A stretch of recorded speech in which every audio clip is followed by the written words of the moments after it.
Hello hello এখন কথা হচ্ছে আমাদের বিকিরণ অধ্যায়টা আমরা যদি পড়তে যাই, প্রথমেই আসবে বিকিরণ কী জিনিস। তো বিকিরণ হচ্ছে এক ধরনের সঞ্চালন, ঠিক আছে।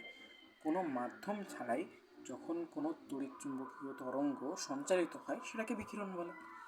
এটা বেসিক গেল। এখন বেসিকের জায়গা থেকে তো আর প্রশ্ন আসবে না, আমাদের 10 মার্কের প্রশ্ন আসবে। সেখানে 10 মার্কের প্রশ্নে আমাদের কিছু কিছু জিনিস বলতে বলা হবে, সেটা হচ্ছে ইগনোর দ্য ব্যাকগ্রাউন্ড। এখন আজকে 31st হওয়ার কারণে আজকে আমাদের পিকনিক চলছে চারিপাশে, তো সেই জায়গা থেকে আজকে একটু নয়েজ পলিউশন বেশি বেশি হবে। এখন কথা হচ্ছে কৃষ্ণবস্তুর বিকিরণ বিষয়টা এখানে আছে উল্লেখ্য। কৃষ্ণবস্তুর বিকিরণ হচ্ছে আদর্শ কৃষ্ণবস্তু বলতে যেখানে একটা বস্তু যেইটাই জেনারেলি কী হয়, একটা বস্তু আছে, এই বস্তুর উপরে তাপ এসে পড়বে, তাপ এসে পড়লে এই তাপ বিকিরিত হবে, ঠিক আছে। এটা হচ্ছে বিকিরণ। কিন্তু ইসের ক্ষেত্রে, আদর্শ কৃষ্ণ বস্তুর ক্ষেত্রে শুধুমাত্র শোষণ হয়, এর কোনো বিকিরণ নেই।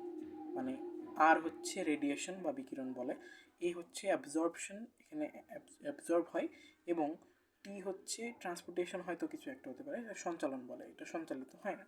শুধুমাত্র শোষণই আছে, একটা বস্তু উপরে তাপ এসে পড়ছে, বিকীর্ণ শক্তি আসছে, এতে এতে বাইরে আর যাবে না। এটাই হচ্ছে আদর্শ কৃষ্ণ বস্তুর বৈশিষ্ট্য, এবং এটাই অল উইল বি শোষিত, নো প্রতিফলিত, নো সঞ্চালিত, ঠিক আছে। এইবার কৃষ্ণবস্তুর বিকিরণ, সকল তরঙ্গ দৈর্ঘ্যে বিকিরণ নিশ্চিত হয়। কৃষ্ণবস্তু যখন বিকিরণ করবে তখন এক ধরনের তরঙ্গ দৈর্ঘ্য বের হবে না, অনেক ধরনের তরঙ্গ দৈর্ঘ্য বের হবে, ঠিক আছে। এইবার কথা হচ্ছে নিঃসরণ ক্ষমতা বা বিকিরণ ক্ষমতা। নিঃসরণ ক্ষমতাই বিকিরণ ক্ষমতা। এখন নিঃসরণ ক্ষমতা কী জিনিস? নিঃসরণ ক্ষমতা হচ্ছে নির্দিষ্ট তাপমাত্রায় কোনো বিকারক একই সময় নির্দিষ্ট তাপমাত্রায় কোনো বিকারক একই সময়ে এবং একই ক্ষেত্রফল হতে ডেল বলে না, এটাকে বলে ডেল্টা। হ্যাঁ, ডেল্টা ডেল্টা এইচ পরিমাণ তাপ বিকীর্ণ করে। হ্যাঁ, এখানে Δh1 পরিমাণ তাপ বিকিরণ করে, এবং একই তাপমাত্রায় এবং আদর্শ কৃষ্ণ বস্তুই Δh2 পরিমাণ একই সময় একই ক্ষেত্রফল হতে পরিমাণ তাপ বিকিরণ করে, এবং এইটার যে রেশিও, এটার যে অনুপাত, সেটাই হচ্ছে নিঃসরণ ক্ষমতা বা বিকিরণ ক্ষমতা। এখন শোষণ ক্ষমতা কি? শোষণ ক্ষমতা হচ্ছে এ ল্যামডা, এটাকে নিঃসরণ ক্ষমতাকে ই ল্যামডা দ্বারা প্রকাশ করা হয়, এবং শোষণ ক্ষমতাকে এ ল্যামডা দ্বারা, স্মল এ ল্যামডা দ্বারা প্রকাশ করা হয়, এবং নিঃসরণ ক্ষমতাকে ক্যাপিটাল ই ল্যামডা দ্বারা প্রকাশ করা হয়। এখন কথা হচ্ছে এইটা যা ওইটাও তাই, Δh1 ডিভাইডেড বাই Δh2। এখন এই Δh2 জিনিসটা আলাদা। এই Δh2 মানে হচ্ছে কি, নির্দিষ্ট সময়ে কোনো বস্তুর ওপর বিকীর্ণ তাপের যে অংশ শোষণ করে এবং ওই বস্তুর ওপর যে পরিমাণ বিকীর্ণ তাপ আপতিত হয়, সেটা হচ্ছে Δh2। এটাই হচ্ছে শোষণ ক্ষমতার রেশিও। শোষণ ক্ষমতার রেশিও তো স্বাভাবিক, এটাই হওয়ার কথা, কারণ নির্দিষ্ট শোষণ ক্ষমতার বের করতে বলা হচ্ছে। এই জন্য এটাকে একটি নির্দিষ্ট সময়ে বস্তুর বিকীর্ণ তাপের যে পরিমাণ তাপ শোষণ করে সেটা হচ্ছে Δh1, এবং ওই বস্তুর ওপর যে পরিমাণ আপতিত হয়, মানে নিচেই তো বেশি পরিমাণ থাকবে এবং উপরে কম পরিমাণ থাকবে। উপরে কম পরিমাণ জিনিসটা হচ্ছে যে পরিমাণ শোষণ করেছে, এবং নিচে হচ্ছে যে পরিমাণ আপতিত হয়েছে, সহজ। এইবার মেন যেই জিনিসটা আমাদের পরীক্ষায় আসবে সেটা হচ্ছে কারশফের বিকিরণ সূত্র। কারশফের বিকিরণ সূত্র, প্রথমত আমি যদি বলি সংজ্ঞা, আগে থেকেই ইকুয়েশন লিখে দেওয়ার দরকার নেই, আগে হচ্ছে সংজ্ঞা দিতে হবে। এখানে কন্ডিশন দেওয়ার পরে সংজ্ঞা লিখতে হয়। কন্ডিশনের মানে সংজ্ঞার ভিতরে কন্ডিশন দেওয়া আছে যে কী করা লাগবে। কোনো নির্দিষ্ট তাপমাত্রায় এবং একই তরঙ্গ দৈর্ঘ্যের রেঞ্জে, এই রেঞ্জ পরে বলে দেওয়া হবে, এই রেঞ্জ যে বলা নেই এমন না, এখানে বলা আছে রেঞ্জ কত।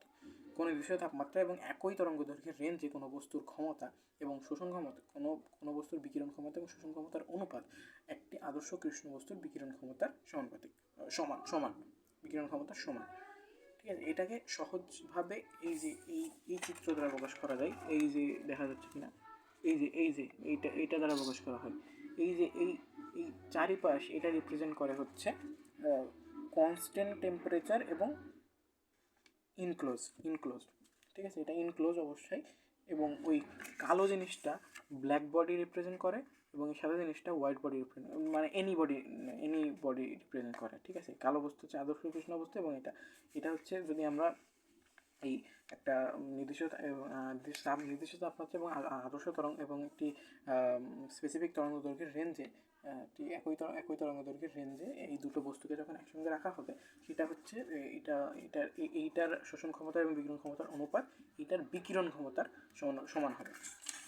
এটার এইটুকু গেল, এটা হচ্ছে সংজ্ঞা পার্ট, এই যেখানে লেখা আছে এটা হচ্ছে সংজ্ঞা পার্ট। এবং এরপরে যদি আমরা দেখি পুরোটুকু পৃষ্ঠা, এইটুকু হচ্ছে হিসাব করে বলতে হবে। এরপরে আমাদের কিছু অ্যাজাম্পশন দিয়ে বলা লাগবে। অ্যাজিউম দ্যাট, এই যে এটা তো একটা ইমাজিনেবল একটা জিনিস, এই জন্য অ্যাজিউম করতে হয় যে আমরা এটা করছি। অ্যাজিউম দ্যাট মানে মনে করি ল্যামডা এবং ল্যামডা প্লাস ডি ল্যামডা ওয়েভলেন্থের রেঞ্জে মানে তরঙ্গ দৈর্ঘ্যের রেঞ্জে কোনো বস্তুর বিকিরণ ক্ষমতা এবং বিকিরণ ক্ষমতা ই ল্যামডা এবং শোষণ ক্ষমতা হচ্ছে এ ল্যামডা এবং আদর্শ কৃষ্ণ বস্তুর বিকিরণ ক্ষমতা হচ্ছে ই ল্যামডা। যদি এইটা হয়ে থাকে তাহলে কার্শফের সূত্র অনুযায়ী E lambda is divided by A lambda is equal to E lambda, মানে বড় হাতের মানে ক্যাপিটাল ই ল্যামডা। ঠিক আছে, এখন প্রমাণ আমাদের সেট আপ তৈরি করতে হবে। আগে আমাদের সেট আপ করতে হবে, তারপরে হচ্ছে আমাদের বলতে হবে যে কী করতে হবে। এখানেও অ্যাজিউম করা হবে, মানে মনে করতে হবে যে সুষমভাবে উত্তপ্ত স্থির তাপমাত্রা একটি বেষ্টনীর মধ্যে একটি বস্তুকে স্থাপন করা হয়েছে কিন্তু অ্যাজিউম দ্যাট সুষমভাবে উত্তপ্ত স্থির তাপমাত্রার একটি বেষ্টনীর মধ্যে একটি বস্তুকে স্থাপন করা হয়েছে। এই বস্তুটির সারফেসে মানে তলে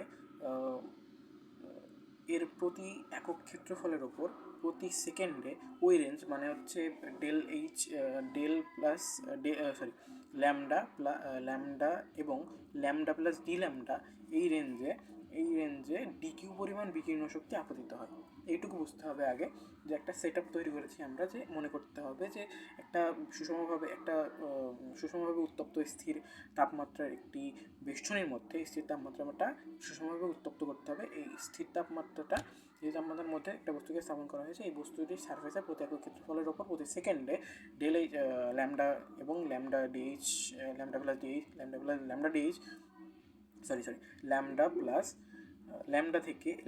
এবং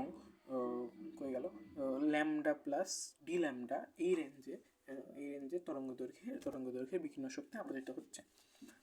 এইবার কথা হচ্ছে কিছু নতুন জিনিস। এখন বস্তুটির শোষণ ক্ষমতা এ ল্যামডা হলে ওই বেষ্টনী হতে এ ল্যামডা ডিকিউ পরিমাণ তাপ শোষণ করে। আমরা বলেছি যে ডিকিউ পরিমাণ তাপ আপতিত হচ্ছে এবং এই জন্যই ওই বেষ্টনী হতে এ ল্যামডা ডিকিউ পরিমাণ তাপ শোষণ করছে ওই বেষ্টনী। ঠিক আছে, অতএব আবিষ্ট তাপের সংজ্ঞা হচ্ছে যে তাপ কোনো বস্তু গ্রহণ করে কিন্তু সেই তাপ গ্রহণের ফলে বস্তুর তাপমাত্রা পরিবর্তন হয় না। আবিষ্ট তাপ আমি তো যা বুঝলাম সেটা হচ্ছে মানে বের করে দেওয়ার জন্য, মানে এটাকে নেওয়া হচ্ছে এবং ফেলে দেওয়ার জন্য। এটাকে বলে হচ্ছে প্রতিফলিত তাপও বলা হয়, বস্তু কর্তৃক প্রতিফলিত শক্তিও এটাকে বলা হয়। এটাকে কীভাবে প্রকাশ করা হয়?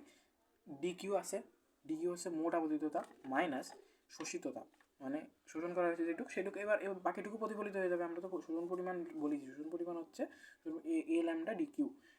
সেই জন্য ডিকিউ থেকে এ মাইনাস এ ল্যামডা ডিকিউ বাদ যাবে। ঠিক আছে, তাহলে ওই ডিকিউ কমন নেওয়া যায়, এইসব জিনিসপত্র আছে, ডিকিউ কমন নেওয়া যায়। এখন কথা হচ্ছে এইটুকু গেল। এরপরে আমরা পুনরায় নতুন জিনিস বলবো, সেটা হচ্ছে বস্তু কর্তৃক শোষণ ক্ষমতা ই ল্যামডা হলে একক ক্ষেত্রফলে এইখানে একটু পরিবর্তন আছে, এখানে ডিকিউ হবে না, এখানে হচ্ছে ক্ষেত্রফল হতে ই ল্যামডা ডি ল্যামডা পরিমাণ তাপশক্তি নিশ্চিত হয় প্রতি সেকেন্ডে। ঠিক আছে, প্রতি সেকেন্ডে এটা হবে। এটা নতুন জিনিস।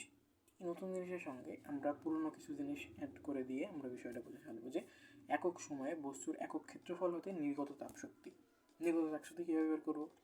বস্তু কর্তৃক প্রতিফলিত শক্তি প্লাস এবং বিকিরণ শক্তি বা নিঃসৃত শক্তি, মোট শক্তি মানে নির্গত তাপশক্তি বের হয়ে যাবে। বস্তু কর্তৃক প্রতিফলিত তাপশক্তি আমরা বলেছি যে ডি কিউ মাইনাস মানে ওই যে ইকুয়েশন বের করে নিয়ে যেটা করলাম কেবলটা, এবং একটু আগেই করলাম যে ই ল্যামডা ধরে নিয়ে যখন আমরা করলাম ই ল্যামডা মাইনাস ডি ল্যামডা। এবং এইবার হিসেব বলতে হবে যে এই যে কিউটা এবার মানে তাপীয় সাম্যাবস্থায় আমরা জানি মোট আপতিত শক্তি এবং মোট নির্গত শক্তি পরিমাণ সমান হয়। মোট আপতিত শক্তি কত? ডি কিউ, এবং মোট নির্গত শক্তি কেবলটা আমরা বের করলাম A minus A lambda D Q plus E lambda D lambda. D Q সরাই দেওয়া যাচ্ছে বোথ সাইডের থেকে, তাহলে থাকবে হচ্ছে এ ল্যামডা ডি কিউ এবং is equal to E lambda D lambda. Q এর মান এখান থেকে বের করে নেওয়া যাচ্ছে, এখান থেকে বের করে নিয়ে এইবার কথা হচ্ছে আমরা কিসের জন্য বের করবো এবার? আদর্শ কৃষ্ণ বস্তুর জন্য। আদর্শ কৃষ্ণ বস্তুর জন্য আমরা প্রথমে কি বলে এসেছি যে শোষণ করে না, শোষণ করে, তাহলে মানে শোষণ করে শুধুমাত্র, এই জন্য এ ল্যামডা এর মান 1 হয়, আর ই ল্যামডাকে ক্যাপিটাল ই ল্যামডা বলা হয়। সেই জায়গা থেকে যদি আমরা 2 নম্বর ইকুয়েশন মানে এই 1 নম্বর ইকুয়েশন মানে হচ্ছে A lambda D Q is equal to E lambda D Q E lambda D lambda, এই ইকুয়েশনে যদি আমরা আদর্শ কৃষ্ণ বস্তুর ক্ষেত্রে বসাই তাহলে ই ল্যামডা, তাহলে এখানে আসবে D Q is equal to বড় ক্যাপিটাল ই ল্যামডা এবং ডি ল্যামডা।